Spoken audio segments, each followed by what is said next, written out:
This is Jonathan Aggie of Fifth Pro Boxing Fans, joined by Dmitry Salita. We are in New York ahead of the Ring Magazine card this Saturday in Queens. Dmitry, how are you first of all? I'm doing great. I love to have big time boxing back in the city of New York. Great to be a part of it, and when I see journalists coming here all the way from the UK, I know it's big and significant, and excited about Saturday night.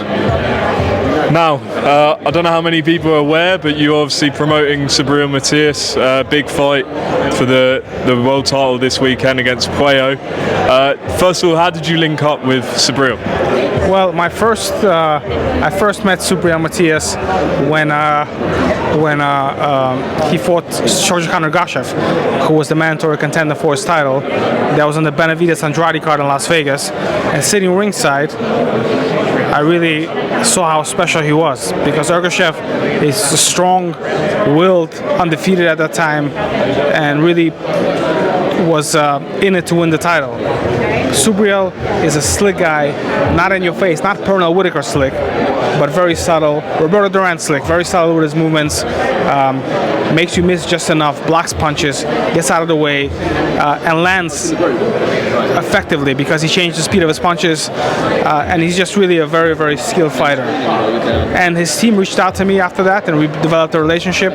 When his fight with Teofimo Lopez did not materialize, we were already talking, and we put a deal together, and we promoted his last fight in Fajardo, Puerto Rico. And really from the beginning of our relationship, I said that for Matias to be a superstar, he needs to connect to the New York City Puerto Rican community. And that's been our goal really from the beginning of this journey and from the beginning of our working relationship. For a Puerto Rican fighter to truly be a star, a superstar, he needs to get embraced by the rich New York City Puerto Rican community. And Subriel Matias is the perfect guy. He has a great personality, he's a very good fighter, and on Saturday night he's fighting a very tough fight. I believe he's going to be the fight of the night, and hopefully Subriel is going to come out on top and to take another step on his track to stardom. At one stage, Sabriel was viewed as the boogeyman of the division. Obviously, he fell short, I believe, was it against Liam Paro? Right. How significant is Saturday's fight for his career? Very significant, so Subriel, I feel like, can beat anybody on a given night, but looks like he can also lose to anybody on a given night, and feels like either he had too much pressure on him, or he didn't overthrow, he overtrained, or whatever. There's a million different causes. He didn't really show up to fight Liam Paro. That's not the Subriel Matias that I've seen several times live and on television, but he seems to have come back after that loss. Certainly his fight versus Venezuela, which was in Fajardo, Puerto Rico, was an incredible rock'em sock'em fight, and he's motivated. He's back on top.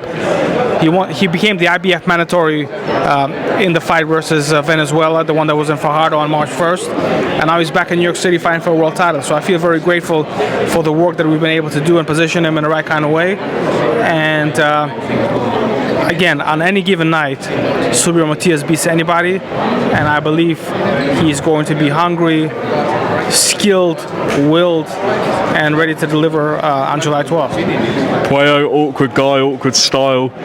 How does Sabriel overcome that? Well, Subriel, he's not a flashy guy, but he's a very skilled guy, and he has a great way of walking fighters into big punches, and that happens because he throws punches at different speeds, and he just touches you very effectively, and then he lands the big shots. And there's not a lot of fighters that are able to do that. Actually, it's a different example, but Roy Jones, at certain points of his career, would throw slow, then super fast. It's a bit of a different example because their styles are different, but the effect that it has on an opponent is very similar, and he's been very effective with it. He's able to relax fighters with the fact that he just taps you, opens you up, and then lands the big shots. And he's a very good body puncher. He comes forward.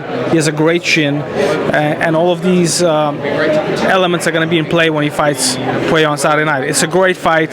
Both guys believe they have a chance to win, Both guys are coming to win, and both guys know that being part of this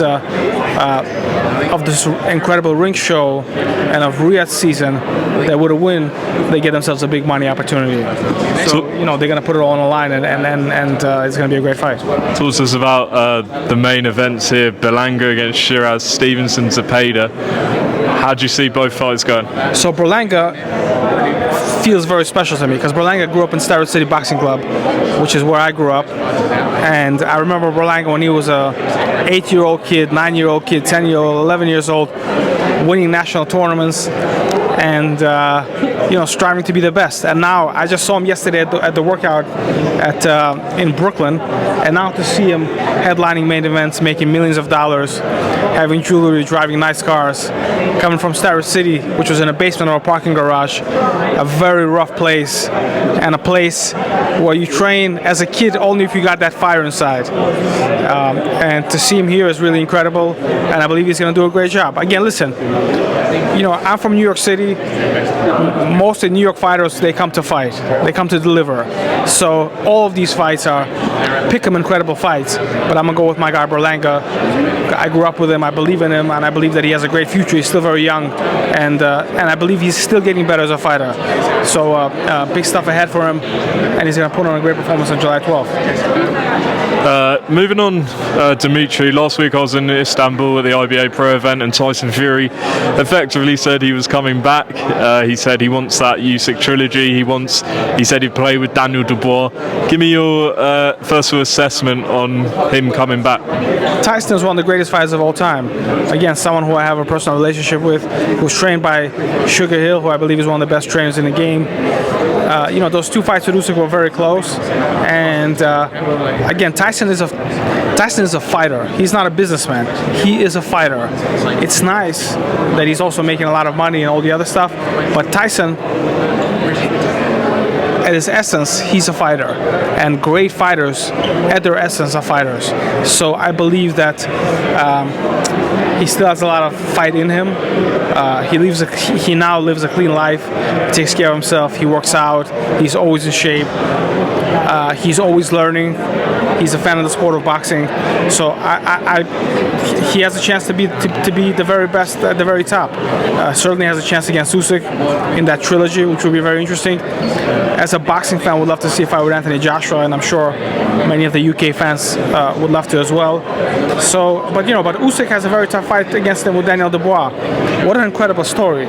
Dubois just recovered from that loss and from kind of being finished. For Subriel Miller, I was ringside, and that was a great performance. Then a great performance against Joshua. He beat Hergovic, right? After that, so 3 top guys, really incredible mentally and physically what he has overcome and where he's at now. So that's going to be a tough fight. Moses Itauma and Dillian Whyte are fighting in August 16th. What's your opinion on that fight? And you and Dillian's cool now? I mean, that was a fun press conference back in the day with the Franklin fight, but yeah, how'd you see it going? Yeah, I went under the bridge. When you mentioned it, it took me a minute to remember. But every young fighter goes through fighting an accomplished veteran, and usually 9 out of 10 times the young guy wins. So look at the activity of Moses, his progression through the ranks in terms of the guys that he's beating and he's fighting. And one thing about youth is that you're inspired and you're motivated, and you haven't gotten the accolades that you want to get to. Dillian Whyte has been to the top of the mountain and to the promised land. He's been heavyweight champ. He's made a lot of money. He's been a celebrity. He's gotten all the accolades that a heavyweight champ gets. Moses, on the other hand, is a young, hungry, focused guy. So, great fight. Dillian obviously is a big name and still has skills and is dangerous. But I believe for Moses, who's flexible, who has good footwork, I believe I heavily lean on him to be the favorite in that fight. And Jermaine Franklin gave him all he could could handle as well, as you know, and I really believe he won that fight. So I'm very excited actually about Moses. He's going to be a lot of great fights, and great to see the next stage, in the generation of boxing. Just lastly, because we're getting kicked out here, Canelo and Crawford, September 13th. Have you been around those guys before in the gyms? How do you see the fight going? Great fight. Every time someone asks me my opinion, goes left and right. Sometimes I feel Crawford has the skills, but then he kind of struggled with a 154-pounder. Then I think Canelo, but Canelo also, didn't look so great in his last couple of fights. I believe it's a very interesting fight. Again, it depends. Boxing, unlike different sports, you have to make sure that you show up on that given night. That you don't have, 3 or 4 games in a week. You have one fight in a couple of months. So I believe that all the ingredients are there for it to be a great event and a great fight. And I obviously looking forward to this on Netflix. Great to see boxing back on a big screen in the United States and around the world. And looking forward to